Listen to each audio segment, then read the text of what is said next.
Bueno, Xavier, muchísimas gracias por este tiempo. Te admiro mucho, admiro toda tu trayectoria. Te admiro desde Menudo. Gracias. Era tu fan número uno. ¿Quién era tu favorito? Tú. Number one. Y de verdad que para mí es un honor tenerte aquí haciéndote esta pequeña entrevista.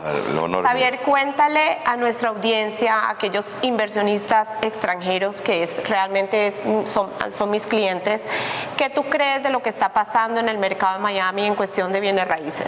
Mira, es una pregunta interesante. Incluso tuve una presentación sobre ese tema en Lima a unos inversionistas que están buscando invertir en Estados Unidos, específicamente en Miami. Mira, varias cosas. Esto fue lo que yo les dije a ellos. Primero, yo sé lo que yo sé lo que no sé y no sé lo que no sé. Entonces, lo que yo sé hasta ahora es que hay varias fuerzas exógenas que vienen de afuera y endógenas, internas de la dinámica de la ciudad, que están empujando la ciudad hacia arriba. ¿Y a qué me refiero con esto? Tuve la oportunidad de conocer un constructor y hizo una simplificación excelente. Él dice, mira, Miami es como un adolescente. Está en plena ebullición, está saliendo, está entrando a la adultez y quiere crecer. Entonces la ciudad está creciendo. Es ese joven con vitalidad. ¿Por qué?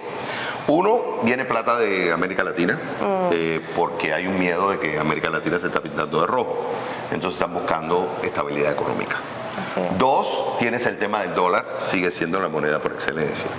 60% de las reservas internacionales están en dólares, tuve los activos y los pasivos del Banco Global, casi el 65% están en dólares, you name it. Entonces el dólar sigue siendo estable. Las instituciones estadounidenses siguen siendo estables, o sea, hasta ahora. Es verdad que todo eso puede ser retado a través del tiempo, pero hasta ahora es estable. Entonces ya tú confías en las instituciones, en la economía norteamericana. En el caso de la Florida, pues tienes ese flujo que está entrando de América Latina, tienes un flujo también de migración local que viene del norte, varios factores. El tema del crecimiento poblacional hispano, se proyecta que para el 2050 vamos a ser 111 millones, casi el 30% de la población de Estados Unidos. ¿Quién es el estado que más se está beneficiando? La Florida. ¿Quién es el estado que más está recibiendo migración interna? La Florida. ¿Dónde están comprando más casas y propiedades en estados? En la Florida. Y lo interesante no es que vienen con capital para corto plazo, sino la compra principal es primera residencia. Primeras casas. O sea, para quedarse a vivir. Entonces eso es muy importante. O vacacionales. O vacacionales, pero es lo que te va mostrando, más gente está comprando para quedarse. Oh, wow. Okay. Entonces, ¿por qué? Porque hay un movimiento de preocupación de lo que está pasando en la política de América Latina. Y del norte hay una cosa interesante, no tan solo por el COVID, por eso decía factores exógenos, el tema del COVID, que acá pues fueron más flexibles las leyes, las regulaciones, el tema de, por ejemplo, de permitir que más personas puedan trabajar, el tema de las telecomunicaciones, antes eso no se veía. Total. Miami está siendo más visto no como un área turística, que es muy importante, sino también como un área de vida para vivir. O sea, ya no estás pensando que cuando vienes a Miami solamente Miami Beach. Es. Ya es Coral Gables, Coconut Grove, Downtown, es Brickell, es Edgewater. So, ya se ve más como un lugar para desarrollarte profesionalmente, para desarrollar a tus hijos. El nivel de escuela está aumentando. Y hay algo interesante que es el tema de los ricos. Aquí hubo un cambio en el 2017. Antes del 2017 fue una reforma impositiva, que es el famoso SALT, que es el State and Local Taxes. ¿Qué pasaba? Antes de esa reforma en el 2017, si tú vivías en un estado donde se pagan impuestos estatales y locales, que en Florida no se pagan impuestos estatales y locales, entonces tú podías degravarlo de los ingresos federales. En el 2017 hubo una reforma que se puso un cap de $10,000. O sea, puedes deducir hasta $10,000.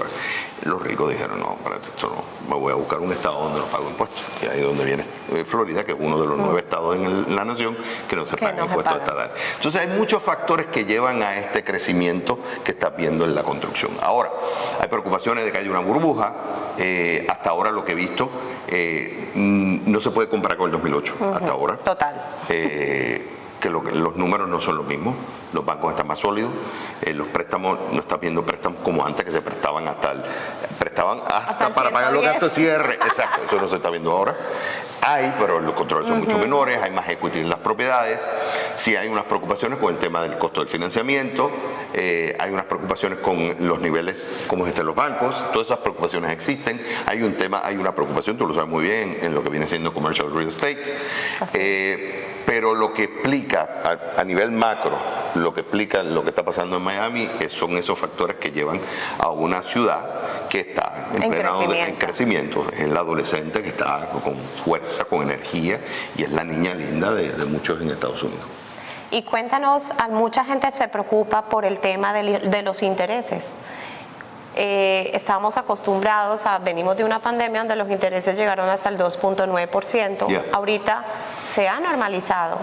¿Qué podemos decirles al respecto de eso? El que tiene que financiar, el que compró una casa, porque esto hay que verlo por casos, el que compró una casa a 2.9, compró una casa precio alto, y entonces ahora necesita plata, porque no manejó bien sus finanzas, claro, tiene que financiar el 7%, ese lo sufre. Pero también hay que poner las cosas en contexto. En la década del 2000, el precio promedio, el precio del dinero, el interés promedio era entre 5 y 7%. Entonces, ahora, estamos si tú lo comparas, el 5 y 7% no estamos anormal. Lo que pasa, claro, que si tú lo comparas del periodo que estuvimos, de largo plazo, de que estaba la reserva, la tasa del Fed Fund Rate estaba cero o negativo, claramente estábamos pagando bien poco. Nos acostumbramos a esas cosas. Claro, entonces nos pusieron el biberón barato. Ay, sí, y entonces era leche gratis y ahora nos están diciendo tiene que pagar la leche. Entonces, claro, es un choque. Entonces, si eso afecta a aquel que tiene que refinanciar, aquellos que se endeudaron, empresas que se endeudaron, y entonces tienen que refinanciar la deuda, lógico, ya no vas a pagar el 2% o 3%, ahora tienes que pagar el 5 y 7%. Pues claramente eso tiene un efecto, pero también hay que poner el contexto histórico de que lo que fue más raro es pagar bajo el costo de dinero. Eso sí fue más anormal. Muchísimas gracias, Xavier. Bueno, aquí un consejo del experto en finanzas, Xavier Serbian. Gracias a ti. Gracias.